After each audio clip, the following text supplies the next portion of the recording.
Hello there. Welcome to the Bangkok Bareback, my cultural literacy series. Welcome back. So today we're going to be talking about my music playlists. I have two music playlists that are very interesting, and they are very related to each other, to be honest with you. One in Spanish and one in English, and they are the English anthems of the United Nations, and they're the Spanish anthems of the United Nations. I don't know if you could find them on my YouTube channel, but if you do, you could just... I seem to be the only one on YouTube, anyway. I haven't found anybody else on YouTube that puts all the anthems in one playlist. Like, all the English-speaking anthems are in one playlist. All the Spanish-speaking all the Spanish-speaking anthems are in one playlist. I'm the only one on YouTube, from what I can tell anyway, that's done it. I'm the only one on YouTube that's done it, from what I could tell. And so, because of that, I don't know anybody else that's done it. So that's why I made these playlists, because I thought it was interesting to hear from the same language what it sounds like. For instance, I really like the Spanish anthem on Equatorial Guinea. It sounds unlike any Spanish anthem in Latin America because they're culturally very African. And you could hear that little African beats in the background a little bit in the Equatorial Guinea anthem. The United States anthem is very unique because it talks about rebellion, unlike the rest of the English anthems, which talks about more especially with the white, the quote-unquote white countries, the British countries, like Canada, New Zealand, and Australia, where they talk about their allegiance sometimes to the crown, or just their passiveness of their nature, which is great because, they don't want to really reference another country in their anthem, even though they, for the longest time, were colonies or British subjects under the British Empire, unlike the United States, which got their independence from a war.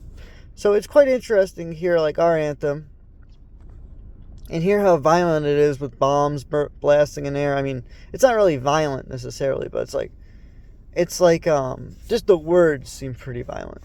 But yeah, just hearing all the anthems, especially the Spanish ones, and there's so much uniqueness in these anthems. I'm sure I can make a French one if I wanted to that has all the West African countries, but I really don't care about French language as much.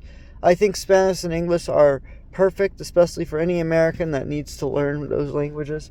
French is not really a useful language, at least on this continent. I mean, there is Quebec, but outside of Quebec, French is really not that useful. There's other languages you could be learning. So, I just think that if you guys really want to dive into, like, for instance, the Bahamas has a very tropical feel to it. It's very unique. I just think that with these anthems, it's so unique sounding. I really love the Bolivian anthem, and I know they speak 16 different languages in Bolivia, but, obviously it's not going to be the most, perfect. I try to find the best songs for these anthems. And some of them were all made by the same guy. Like, there's a guy who just specializes in anthems, and he posts them on YouTube. So it is kind of cool. But yeah, maybe someday I'll put more language like this playlist. Oh, this playlist is for anthems that speak, let's say Korean. And I'll just put North and South Korea. I don't think I would ever do that. That'd be kind of a short playlist. But, I think the English playlist has enough entertainment for most people. It's quite interesting when you hear, like, New Zealand's anthem, for instance. More than half of it's actually in Maori. It's not even in English. So Maori is the language of New Zealand, but only 15% really speak it in New Zealand. It's not really a very common language to be speaking in New Zealand. Australia is all in English. The United States is all in English. United Kingdom is all in English. I can't think of other anthems that are all in English, but I'm sure there are some. Sierra Leone, they have this famous ethnic group called the Creole, which is a mix of like the Africans and I guess the British inspired people. I don't really know what the Creoles are in Sierra Leone, but anyway, that's their main language in Sierra Leone. That's like a Creole language, basically. It's a mixed language, but there's an ethnic group called the Creoles apparently too, which is interesting. Which also, that's their main language of Creole, which is kind of interesting. So there's plenty of stuff there from a lot of people. And then I love Nigeria's new anthem. They have two anthems Nigeria does. They have their old anthem and their new one. Their new one's absolutely fantastic. Their old one's actually more representative of the country, but I do like the new anthem of Nigeria. Actually, the new one of Nigeria was actually the first anthem. And then they got rid of the first anthem for the second anthem because it was written by the Nigerians of some random British woman.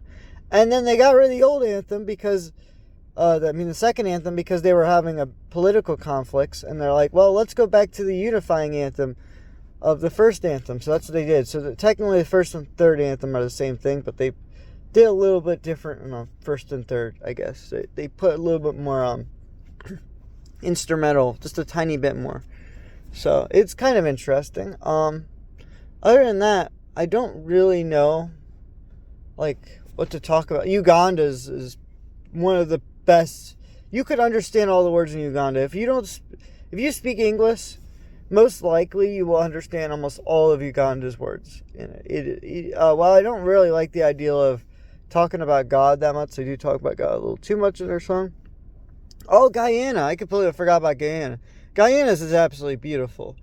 Guyana was a socialist country, so they wanted to make sure not to put God in their lyrics, but you could tell based on just the way they just talk about the landscape of Guyana.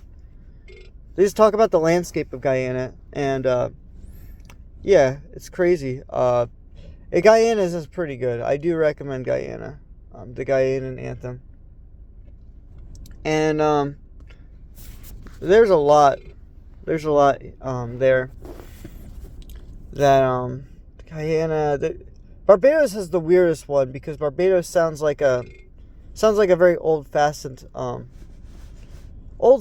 anthem. Barbados. Someone just keeps calling me. They keep interrupting my video. I'm kind of annoyed. I am gonna have to tell her to stop calling me 20 times a freaking minute. Anyway, yeah, this person has ADHD. Anyway, that's besides the point. So there's this there's so many unique anthems in the world.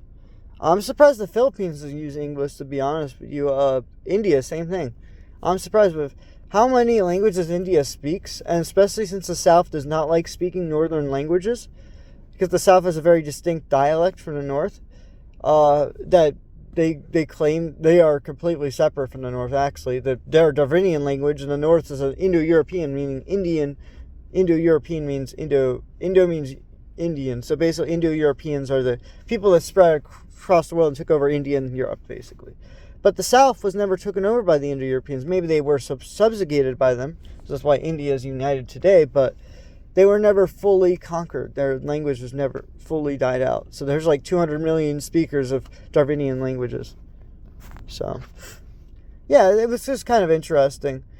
Just to learn about some of these countries. 54 or 58 countries speak English. And yet, or even more than that, and more than half of them don't use English as their official anthem, which I found fascinating. So with this, and then some of them that do speak English in their anthem, especially Ghana, Nigeria, Sierra Leone, Liberia, you normally don't think of these countries because they're poor and little. Nigeria is pretty big, so everyone kind of thinks of Nigeria, but outside Nigeria, most people don't think of African-speaking or English-speaking African countries, but there's a lot of African countries that use English as their official lyrics. Zambia is a perfect example. Zambia sounds like a tribal chant in their English anthem. It's a very unique style of song, actually, Zambia. I really enjoy the anthem of Zambia. I can understand almost all the words. If you don't listen to the Zambia, you have to listen to it 3 times to really understand it. But because their accent's a little thick, because of their Zambian accent, but it is a good English song. You could hear it. New Zealand, I have no idea what's going on. It's funny to me how the British and New Zealanders sound, they almost sound way more foreign than they should, even though they are practically native English speakers, but then Zambia, even though you still can't understand it the first 2 times, you could finally understand it the third time. It sounds better than the New Zealanders and British. I don't know how they failed at making an anthem. The Australians freaking did it so much better. The Australians and the Canadians did fine. We're like in the middle of the pack in terms of native English speakers. We're like dead in the middle. But somehow freaking Australia just beat everyone out of the water when it comes to native English speakers. Oh, Guyana, I think they're native too in English. I'm not 100% certain. I'm sure they speak a Creole language like Guyanan Creole. I'm sure they speak Guyanan Creole as well, but I'm sure there's a handful of Guyanese people that speak English. And I'm sure that's the only language they speak. So when they hear the anthem, that's just, oh, I know all the words.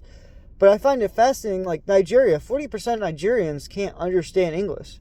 Meaning they're singing a song that they don't even speak the language for. Which is just fascinating to me that they care, because Nigeria has so many tribal languages, they don't want to give it up just to speak English. That's just boring. So I can kind of understand it, but at the same time, it's like, we got to make an anthem for these people that live here in this part of Nigeria, that they need to have their own local languages in the anthem. I think that'd be very cool. But again, like, Nigeria probably shouldn't exist anyway, just because it has so many different groups of people. The only reason it exists is because the North and the South is united by the British. The only reason Nigeria exists today is because of the current borders that Nigeria was drawn upon by the British. The only reason they are united is because they speak English. The colonialism is what made Nigeria Nigeria. Yeah, a lot of these borders in Africa, you could just tell based on even the anthem. You could just tell they basically were just inspired off of colonial ideals. But if it wasn't for colonialism, these countries wouldn't exist. The people would probably still exist. Their tribal lands would still exist. But some of them are being slowly replaced by the colonial languages. Especially in Cameroon, where a large majority are speaking now just French and almost completely abandoning the native languages. Which is kind of sad, but that's just the way life is, sadly. I'm sure you could find a way to preserve these languages, and I will probably make a whole video separate about language. I mean, obviously this video is about languages, but these are just about the Spanish and the English anthems. I don't really know a whole lot about the Spanish language, but I have the playlist of Spanish anthems, just in case anybody wants to listen to that. Because I found it very unique. How do other languages sound when you have a bunch of countries in the United Nations that have the same language? Like Spanish, I think, is the second or third biggest in terms of national anthems. Maybe French and I'd say Arabic might be. I don't know. Arabic and French and Spanish and English, they probably have the most anthems in those languages. So, who knows? We don't really know exactly, but it's kind of interesting. Anyway, this is the Bangkok Bareback, my cultural literacy series. The Bangkok Bareback. And of course, talking about weird anthems across the United Nations. Goodbye.